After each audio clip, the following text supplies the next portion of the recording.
Hello, everyone, and welcome to another episode of the Concussion Nerds podcast. And today we are joined by Trevor Colm. Trevor, thank you for being here.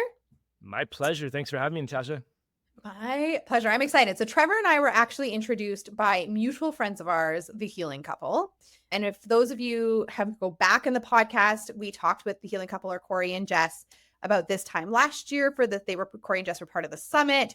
They are part of the summit that's coming up again this year. And so there's just certain people in your world that when they say you need to connect with this person, you don't question it, you just do it.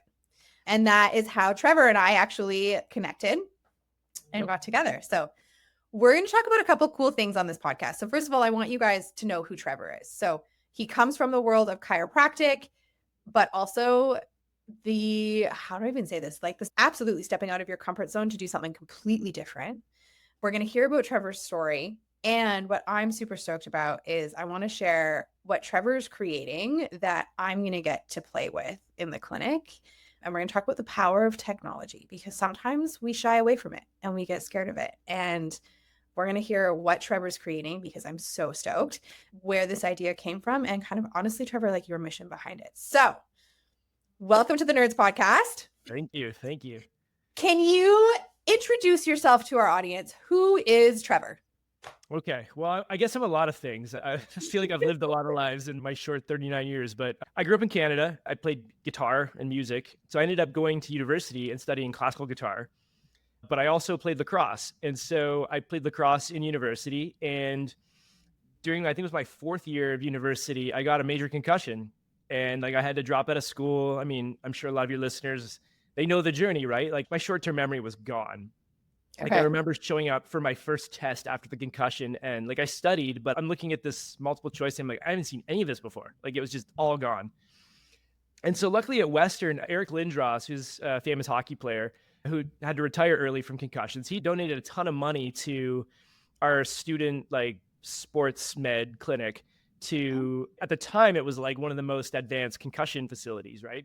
Oh, crazy. Okay. Yeah. And so I'm going there and I'm thinking I'm under good care. And they're just well, we're just going to monitor it. And so every 6 weeks, I'm kind of going back and getting these just some baseline testing where they're doing short-term memory, reaction time, things like that. Pretty basic stuff. Okay. I mean, this was almost 20 years ago now. So the fact that you were even doing anything 20 years ago. Well, yeah. I mean, it was state of the art in its day, but comparison to what today is, it's yeah, absolutely. And so I'm I guess they had some sort of scoring where I kept scoring 20% of what the average person should be. Okay. And being, at the time, a elite-ish level athlete, right? I should have been scoring probably higher than the average person. And so it's week after week for I don't know, 6 weeks for 3 months or so, nothing's improving. And I'm as I'm sure a lot of your listeners know, the journey of oh shit, is this the rest of my life? Is this how I'm the rest of my life? Am I ever going to have a normal life again? And the depression and the things that start sinking in following that. And one day a friend of mine's you should go see a chiropractor. And I'm a chiropractor? Don't they pop your back when it hurts? How's that going to help me? But I had no other solution, right? Because the doctor was well, you could go for a walk in nature and maybe get more oxygen. I'm okay. Surely there's something that can be done, right? And so I go see this chiropractor and he explained to me the brain and body communicate through the spine and the nerves. And if there's anything interfering with that, the body can't function correctly and can't heal. And I was okay, well, here's something. This makes sense. Let's try it. And so I start seeing this chiropractor and nothing's really changing. And so I'm well, something's not adding up here. And then my friend's I know this other chiropractor you should see.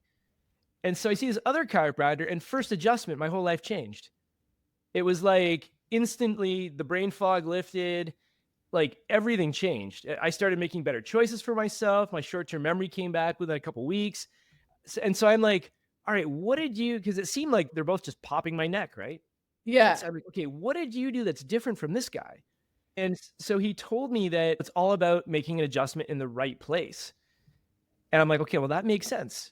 And so my life changed so profoundly, beyond just the concussion, my perception of the world around me changed, the way I related to myself changed. And so it inspired me to become a chiropractor. But there's no way I could get away from that. Okay, like, how do you know where to make that adjustment to have like literally the difference between nothing changing and my entire life changing, like total 180? Mm-hmm. And so I go through school with really thinking of chiropractic as like this is a brain modality, which is counterintuitive for like what most people think. Absolutely. Yeah. And so I get into practice and I'm having so much anxiety because I'm like, how do I know where to adjust somebody? So you've gone through chiro school, Yeah. you've like graduated, you're Yeah. Dr. Comb, got your practice, and you still don't know where to adjust people. Right. Yeah. Like there's all these different techniques, right? And like a lot of it is based on like motion palpation, right? So you find these joints Right. that are like not moving right. And then you just like force them to move right, which is sort of like in a Right. nutshell, right? That's how like most chiropractors practice, especially in Canada. That's like, I know it's really how they're taught in Canada. So I actually went to chiro school in Texas. That's how I ended up down here. Okay. And so I'm in Austin now, but I went to school in Dallas. But I was exposed to a lot of different techniques in Texas than they teach in the Canadian school. And so I'm just practicing sort of, I guess you call it like generic chiropractic, like I motion talk about generic palpation. physio. Yeah, like where is it not moving? Let's make it move. And I'd see a lot of my patients would get better from it was mostly pain conditions. But I had so much anxiety because I'm like, okay, they're getting better, but like, are they really getting better? And like, Mhm. and so I start seeing this chiropractor while I'm in practice because I like want to get adjusted still. And I end up developing this like gut infection. I had SIBO, and it's like an overgrowth of bacteria in the small intestine. And like I'd get adjusted and I feel like my body's more relaxed, but I started getting all this anxiety after. And Hmm. so I'm like, okay, something's not right here. And so I end up going to Amen Clinics, Dr. Yeah. Daniel Amen in California. And I get one of these brain scans, right? And it's Oh, like you my got the brain. spec, the pretty looking spec scan. I was like, it's Yeah, such a nice art piece. it is, right? It's beautiful. And it was cool. And that really inspired a lot of like the Cortex stuff that I'll talk about in a minute. Yeah. But so having some sort of a technology to objectively assess the brain and nervous system was like, well, I'm getting adjusted and I'm adjusting my patients, but we're all blind, right? Like we have no idea like the impact we're actually making. Like just because Mhm. somebody's back pain resolves, does that mean that their brain or nerve system improved its function in any way? Like, Well, and I'm gonna give you like, I definitely see a shift. Well, at least in the chiropractors that I associate with, because so many of them are in the funk neuro world. So like that sure, train of thought that you have is second nature to them. sure, But yeah, the train of thought that you're going down, like, that is not the typical train of thought for most chiropractors. And I'm going to say most orthopedic physios as well, right? Like that is just our practices and our professions, and the medical system as a whole is so siloed in its components right. that we don't naturally look for that integration and that linkage. And so I love that you were a brand new chiro and you're already like, and partly because of your own experience, obviously, but so curious and asking those questions and wanting to dig deeper to be like, what the fuck am I actually doing here? Like, how is this change happening? Like, what am I doing objectively? Right, exactly. And that's always been like a burning. I've always just had this passion for like learning and understanding ever since I was a kid, right? Or they'll be like, he keeps saying why. And I'm like, tell him to shut up. He won't stop asking why. It's like, I'm still that way Yeah. to a fault sometimes. But so, yeah, so I go see Amen Clinics and basically my brain is, they're like, You've made a recovery from the concussion. Like, we're not seeing any symptoms of that, but like the anxiety and there's certain parts of your brain that are not working right. Basically, I was like in chronic fight or flight, probably partly from school, but also the gut infection and all the things. And so I'm like, all right, maybe there's other chiropractic techniques that would influence the brain in different ways and the nerve system in different ways. So in chiropractic, you can kind of break it down. There's structural techniques and then there's tonal techniques. Okay. So structural is like we're moving the bones, they're not moving correctly. Tonal is more like how can we change the nervous system's like resting state? Okay. And so I was getting a lot of structural work. So I switched to a tonal technique. And within a few weeks, like my gut had made a full recovery. I was able to start eating like whatever I wanted again. And like for about 2 years, I could only eat salad and chicken breast. Like that's how bad my gut was. Okay. And so I had this like my second sort of healing crisis that chiropractic again brought me out of, but it was a whole different approach to chiropractic that we're not really taught in schools. And so I started doing this on my patients and I started seeing like these massive changes in their lives. Like people who had been with me for years who were like getting better, like I felt better for a few days and then it came right back, kind of thing that we hear a lot in chiropractic. And then it's like these conditions started resolving and I started seeing like diabetes reverse, like fibromyalgia and lupus and all these like crazy conditions just from adjusting the spine. And I'm like, Okay. this is wild. But again, it's like, what am I really doing? Like, Yeah. why are they getting better? Like, is there a way? And it's not like we would see those conditions resolve like every time. It's just like there'd be the odd case where it's like, oh, I also have diabetes. And it's like, I don't need to take my insulin anymore. Okay. Or I've had these other conditions and they just resolved. And so I had so much curiosity around that. It's like, how can we reproduce that more? Like what's actually taking place? And so that drove me to really start developing this technology because I had no technology available to me as a chiropractor. Like it's like X-ray. And then there's a few other like chiro specific technologies that measure like paraspinal muscle tone with surface EMG or like thermography along the spine. Okay. But those really aren't like answering the questions. We're not really assessing the right things, right? And so I was like, we're changing the brain. And I started reading a lot of the research in chiropractic that's coming out now. And it's like, it changes the brain in like pretty powerful way. And so it's like, well, I need a tool in practice to actually like communicate that value to my patients, Right. but also to like, for me to see, to actually have a window into their inner world and be able to see like, what am I really doing? Like both over time, but also in real time. Like, Yeah. do they It's need so one adjustment? Do they need 4 today? How much force do they, right? Like, and something that would answer those questions, like visit to visit. Yeah, I love that. And it's like, we're going to dig more into Cortex too, but we talk about this here all the time. And especially like in the concussion space of when all you're doing is treating symptoms, you're flying blind, Yeah. right? We need those tools, which is why like my clinic, we have invested in so much technology because while we can do good things without tech, I always say it's a teamwork between technology and the clinician because technology just lets us see deeper than we can see with the naked eye. And it's that piece of if we don't have objective measures to treat and to move from, how do we know which direction we're going? I literally I just gave a talk this week about optimizing brain health. Cortex would fit for this too. And was to a group of realtors. And it was super cool. It was an awesome presentation, but it was like, again, like, let's not wait till something's not working. Let's be proactive and preventative, which is not what our society does. Sure. But it was this piece of, yes, we know the fundamentals of good brain health and health overall, nutrition, sleep, movement. We know that. But again, like if you're still feeling foggy, if you're still feeling these things, don't you want to have some sort of objective measure as your start point to know that what you're doing is actually being effective? Yeah.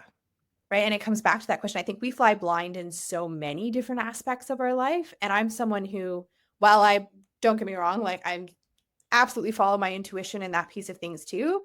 I think it's a harmony between the two. I like data. So Yes. I We need fully both. appreciate where kind of your continued why and curiosity comes from for sure. Yeah, it's a And blessing so, and a curse, but yeah. yeah. And it's I had to think back to what you were saying earlier about like, this was like, I was doing things and we didn't have this conversation, but that's how I started down the deeper neuro hole tool was neuro hole 2. There we go. Was that piece of like, I was having change with my clients, but I was doing things that I couldn't explain why they were working. Yes. And I'd ask the questions and no one could give me the answer. They'd be like, Right. I don't know, like blah, blah, blah. I'd be like, why are we doing this way? And why are we not thinking about like doing it this way? And be like, meh. And I was like, that didn't sit well with me. Just because it's the only way we've always done it, right? We've always done it. And I was like, that's not good enough. No, Like, no. And I'm like, and I feel like I'm missing it. So I fully appreciate your like peppering why questions and curiosities of the brain. I So appreciate that. yeah, walk us through. Okay, so you decided you needed something and like, which is now Cortex. Yes. So walk us through like, what the heck is it? Yeah. So it's simply put, I started with the end in mind. So it was like, what would be the perfect technology like for me in my practice that could apply to like not just chiropractors, but like PTs, even MDs, like just something that could apply to like something like Amen scans that's scalable, that's real time, right? Because his scans are a snapshot in time. It's just like a photograph of your brain, like at rest and then under stress. but it doesn't really tell you how the system's working. And so I'm like, okay, so we need something that can show us how the system's actually working so we can like track its progress over time. But then we need something that we can actually look at in real time, like while we're treating somebody, and see how like fine tune their nervous system as it's happening. So it started with that, like, this is what we need. Okay, now let's work backwards and like, how do we create, like, what would the product look like to get us there? And so for me, EEG or brainwaves was like, it was the obvious like core technology. Okay. But there's a few problems with EEG. Like, one is that the setup time is horrible. Like, it can be 20 to 60 minutes just to set one up, right? And there's like gel and goop in your hair, and it's All like, right, I got one in the clinic. Takes me yeah, 20 minutes. know, right? Like, they I suck. got it. They suck. So we had to solve the setup time issue. So we created a robotic device that sets up in 5 seconds. So you literally press a button and these electrodes just, and they have pressure sensors built in. So they will automatically conform to any size head with the right amount of pressure.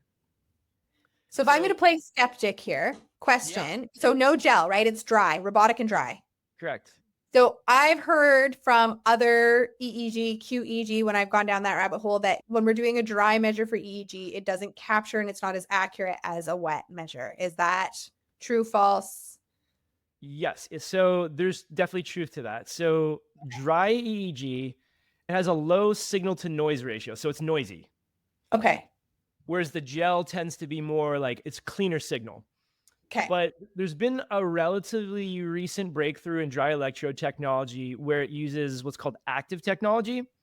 Okay. So not to get too deep into like the tech side of things, but you have this little sensor that touches the scalp and picks up these electrical signals in the brain, right? And they're tiny signals. And then those signals travel through a wire to like the brain of the device where it's like amplified. And so it's along that wire where it picks up a lot of that noise. Okay. And so as it's traveling from like the sensor, like the end part touching the brain, to the amplifiers where that noise happens. So what they've done is created like a miniature amplifier that's actually inside the electrode. So it basically boosts the signal so it doesn't pick up noise. So it's not like exactly as good, but it's like 90% as good as like a dry electrode. Okay. Cool. So for me, it was like, okay, I will take that trade-off for like the making it easier with the setup time. Like at the end of the day, the difference is negligible for like 99% of practitioners. Maybe if you're doing some like really specific advanced research, maybe it matters, but not enough to go that route. So we solved the setup time with the robotic piece, right? But then like you have like less than 1% of practitioners can make sense of an EEG because it's just raw waves on a page, right? And it's like, what do I do with this? Like, it's another language, right? Well, and as a clinician and as a practitioner, if you can't use that data to inform your treatment plan or something, like, you're never going to use it. It might be cool, but if you don't see the value and you don't understand what's coming out of it, you're not going to use it. Exactly. And I tried messing around with a few like consumer or like mid-grade EEGs when I was in practice too. And it was like, these suck, right? Like the setup time sucks. And like, what do I do with this data? Like what? So then we wanted to create like an interface that almost anybody, like, or like a very small learning curve, you could understand and make sense of the data. So I went deep into the research and was like, there's a million ways. So let me back up for a second. An EEG wave is just like one really complex wave, right? And then, so think of it like shining a light beam into a prism. And then on the other side of the prism, it spits out like the rainbow, the different light frequency bands of the light spectrum. And so we're using software to act as a prism. So we're basically filtering that one complex beam, like the light beam, into its different components. Now let's backtrack a little bit further, even for non-clinicians or even people who like, what the fuck is an EEG and what are these? What are these different brain waves actually? So when I'm building Cortex or not, it didn't have a name yet, I'm guessing. When you were doing into this technology and you're like, well, EEG is what I want to measure. Why? I know, but like, what is the difference of those waves and what is it actually telling us about the brain that you knew that was what you wanted to measure? Yeah. So with measuring the brain objectively, it's either you're measuring blood flow or you're measuring electricity. Okay. That's essentially your options, right? And so With the blood flow, like functional MRI or Eamon's like SPECT scans or FNIRS or FNIRS or whatever. FNIRS. Oh, I've looked at those Yeah. too, my friend. I've looked at FNIRS as well. I've looked at it all. Yes, I'm sure you have. And like, so with blood flow, from the time a neuron fires electrically, it takes 6 seconds for the blood flow to show up. So you Okay. have a 6-second physiological lag from the time something actually happens in the brain to the time you can see it with blood flow. Okay. So I was like, it's not real time. And really, the Seconds is a source, long time. right? Exactly. I mean, it's too long from my Yeah. vantage point. And And like when I'm so thinking about like what I do, like I'll make or break a decision within a second if I'm seeing something. totally, Yeah. especially when you're dealing with a sensitive situation like a concussion, Yeah. right? Or even like, when someone's got some sort of a brain damage, like you can screw somebody up if you're not like really attentive and dialed Mhm. in. And so really the source of that blood flow is following the electricity. So like, let's measure that as directly as possible.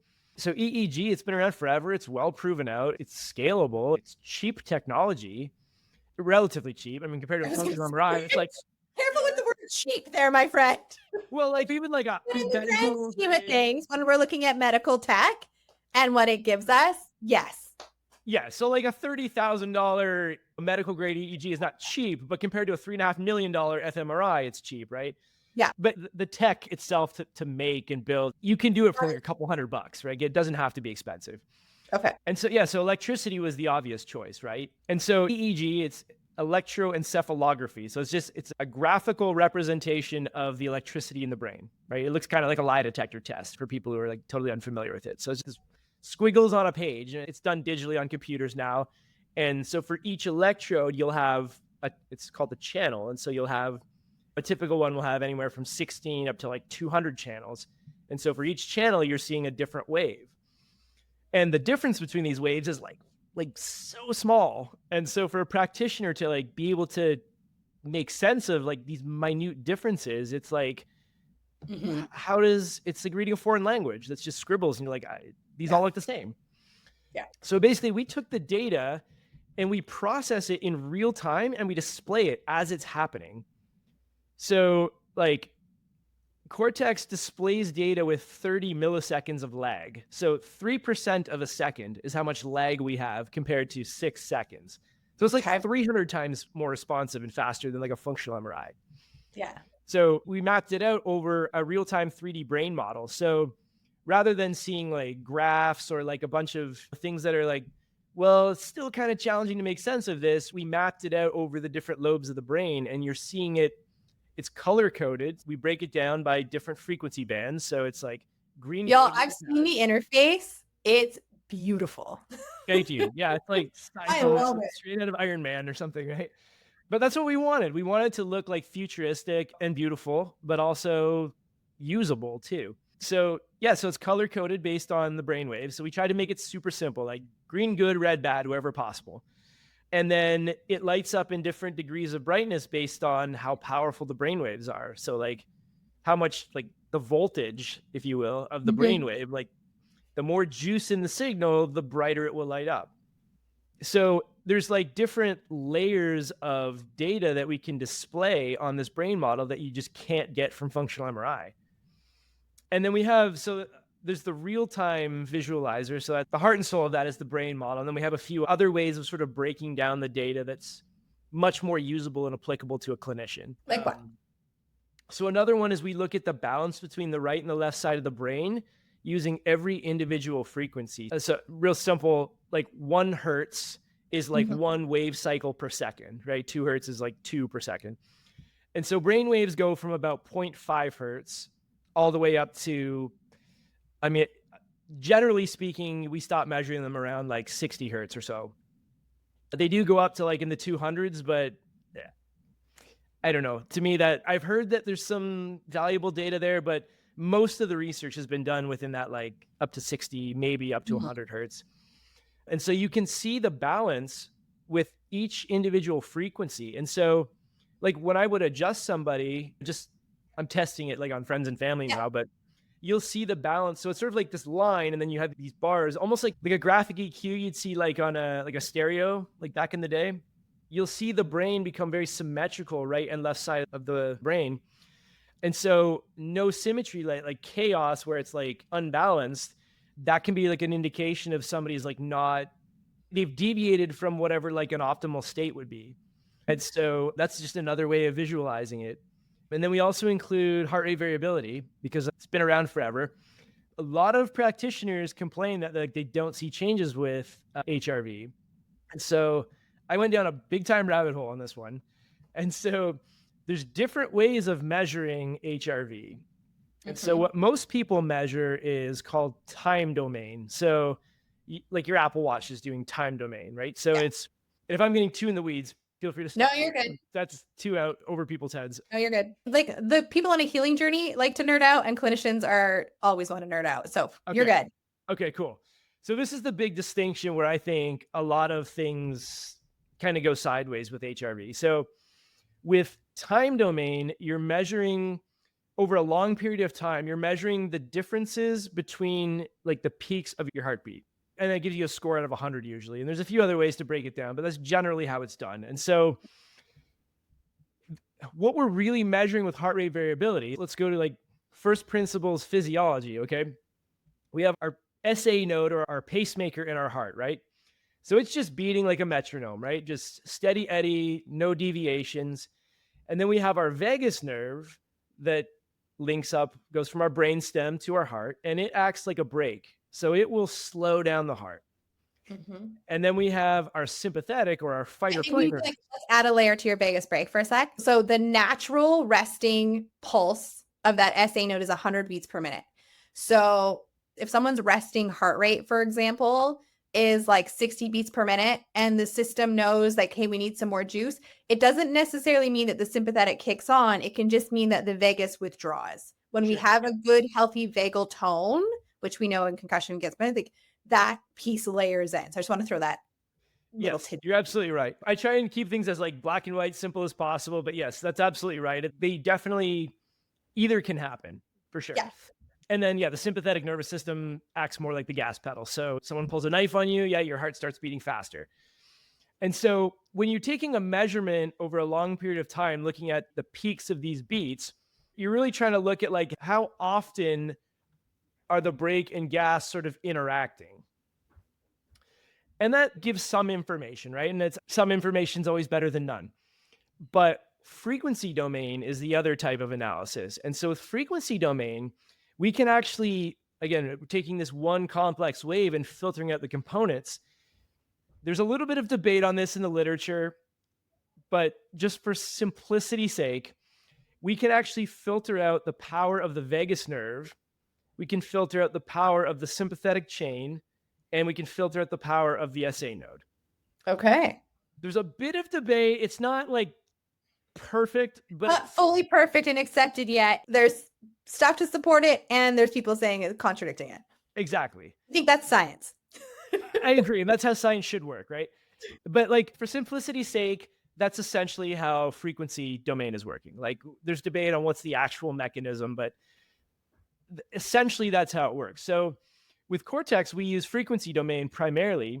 So in real time, I say real time, the vagus nerve is very slow. Like it takes about 10 seconds for it to make one cycle. Like it's very slow. And same with the sympathetic nervous system. It's also very slow. In real time, as fast as possible, we can actually see the power in real time. So if you, let's say you do, name some sort of like a modality you might do to a client. Oh God. We could go as simple as, I mean, you could go really simple and do breath work so they can actually see the change in the vagus activity, or Yeah. laser, or eye exercises, or vestibular rehab, or any of it. So any of those, you could actually see like in real time, did you actually stimulate the vagus nerve? Or like, is there something wrong with their vagus nerve? Or maybe that's just maybe theoretically this was the mechanism we thought we were affecting, but it turns out it's actually a different mechanism. So yeah, so we look at Cortex in the real-time dashboard. We got the brain model, we got the individual frequency bands, we break down the HRV into the components that I just talked about. And then we also look at coherence. And so I think this is potentially one of the best measurements of health, like period, that's like Okay. does not get like the publicity it should. Okay. So So explain what coherence is. yes, so coherence, if you think of your body as just like a collection of waves, like just really simply put, It's how related are those waves? Like, are they flowing together in perfect harmony? So if like the peaks and valleys of all of those waves are like completely matched up, you would have 100% coherence. And if they're in complete opposition, you would have 0% coherence. And so the more synced up they are, the more like really the better your body is functioning, like the more powerfully it's able to signal itself and communicate throughout the body. And so we can measure coherence in the brain itself alone. We can measure it in the heart alone. And we can also measure it between the brain and the heart combined, which is called the Meyer wave, which is 0.1 hertz. So 10 seconds per cycle. Okay. Or is it 6? I'm horrible with math. That's all good. I have a team that handles I'm not going to know. Yeah, I think it would be every 6 seconds a full cycle happens. And that's why a lot of times we talk about like slowing your breathing down to like 6 seconds in, 6 seconds out. We're actually heightening that Meyer wave. Got it. And so what we think the Meyer wave is, it's the resting electrical potential of our entire vasculature system. Okay. That's what the literature says. I don't fully understand it completely myself, but I think there's enough research to where it's like, we should include this and it should be studied more. So Cool. That's the real time. I'm just nerding out on the metrics we chose. Goodness gracious. Wow. So you can see all of that in real time. And we display it in a way that's like, You display it in a way that is not rocket science. Yes. It's not just like oodles of data where you're like, what? Your brain melts, right? We tried to make it usable. Well, and I think too, when you're looking at, I mean, the whole point is that it's real-time data so you can use it. So it needs to be displayed in a way that I can look at it, understand it, and make a decision. If I had to analyze a bunch of stuff, even in real time, then I'm not going to do it. Exactly. So I am super stoked to be a beta tester for you. I can't wait. I can't wait to see it. I think of our interventions and I think of our treatments and I think about how much change we already get with clients. And I know like when I stop treatment or when I shift because of what I'm seeing, but it's almost like if I have that information a little bit sooner, can I switch sooner? Will that have an impact? Like my intensive, I told my whole team, I was like, I get priority. We have 7 clinicians here, right? So they're all going to want to fucking use it. Of course. My intensive clients get priority. So if you get to work with me, you're going to wear this cool like Cortex thing on for our treatment, like for our assessment and treatment. And I'm actually really curious because I know for our clients, assessment is the hardest piece to the entire week. Like assessment day is the hardest bit. And I'm actually so intrigued, even just to see how their nervous system and how they tolerate assessment and like how much I'm pushing them into stress. Because I know I'm pushing them into stress with assessment on the Monday to the Friday after they've had a week of like treatment. And like, I'm really excited to play with it and to see kind of what it shows me and how it can inform like some of the decisions I make and the tools that I like, that piece of it. Totally. So, and the hope would be that like, you think about, we've both taken care of, and all your practitioners listening, like they've taken care of tons of clients, right? And we think about, there's a handful who it's like, they just seem to, whatever, you got the formula right from day one, and they seem to get better way faster than other people. But it's like, if we could replicate that every time, right? Like that, to me, that is like, if we can deliver that value to a practitioner and a patient or a client, like, to me, that's what it's really about. Like I had to struggle for months because nobody had the right formula because they were blind, right? And if we could give somebody sight to where you can go, oh, wow, like I know exactly what to do. And with enough time, I can predict like you should be 80% back to normal within X number of weeks or whatever, or months. Yeah. Like the data geek in me loves it. Thank you. There's one other piece. Can I talk about? Yeah, super quick. Yes. Okay. So there's a 15-minute stress test built into. So this is where I kind of broke away from Eamon's model. So his is a static image at rest and under stress. We basically want to see, it doesn't tell you how the system's working. So we put people through a 15-minute stress test where we have you do a mental task. So we're stressing your mind out. And then we have you close your eyes and relax. And then we stress you out emotionally. We play sirens, babies crying, chainsaws. And then we have you close your eyes and relax. And then we have you hyperventilate. And then close your eyes and relax. And then we see, how does your system actually work? Like when we stress you out, can you fire up? Or are you so exhausted that your system won't even move? And so I'm going to take care of that person differently than somebody who, let's say they're trying to relax and they're still like redlining, right? That's going to tell me like how much they can handle or like how hard can I push them? So that's an assessment piece you'd use like at the beginning and every like few weeks to track progress, like long-term. But I just wanted to mention that too, because I think That's cool. Yeah, I didn't know that piece was in there. yeah. I think that long term probably maybe will be more value. I don't know. We'll see. We'll see. See what happens. I'm stoked. And we were saying earlier, like, I love that just the innate nature of who you are led to this, which was not in any way, shape, or form where you pictured your career starting.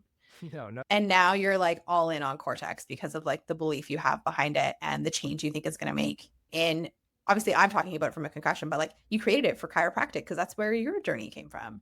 But it's going to be so relevant to so many different professions. Totally. So I'm really stoked to like continue to follow your journey and to watch this come to life and to be part of Cortex's journey. I can't wait. I'm super stoked. I'm stoked to get it into your hands and just see, hopefully it can have a huge impact on your practice, but also your clients and stuff and really change their lives. So that's at the end of the day, that's what really drives me. I see the world kind of going sideways at times. And it's like, at the end of the day, what's driving all of the shit in the world? It's the human brain, right? And if you could assess that and make it work better and make it healthier and make it help people make better choices for themselves and for others and get them into a state where they can feel and experience love.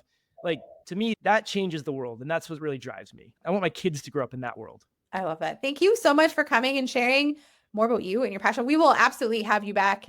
Well, it's going to be next year after we get Cortex and beta test it. And we can talk more about it and where it's going and our experience with it. If people want to follow the journey, reach out, what's the best way to reach you or to follow you? Yeah, we have our website. It's cortexbrain.com. Social wise, we're like just kind of started going with LinkedIn. We've kind of been stealth mode for a while. So you can just look my name up on LinkedIn, Trevor Colm, Colm. We have our company's CNS Technologies. The product is Cortex. You'll be able to find a link to our company site there. Pretty soon, once we get the prototypes out in people's hands, we'll create a lot more sexy content and stuff. But fair enough. Thank you so much for being here, for your passion, for what you're bringing to the space. I think it's going to be amazing. And we will chat with you soon. Sounds great. Thanks for having me. Thank you. All right, nerds, have an amazing day, and we will see you next week. That's today's episode. Thank you so much for tuning in. If you liked what you heard, give us a like, give us a share, give us a tag on Instagram, and please never hesitate to reach out. We love communicating and connecting with you. Until next week, my friends, have a marvelous day.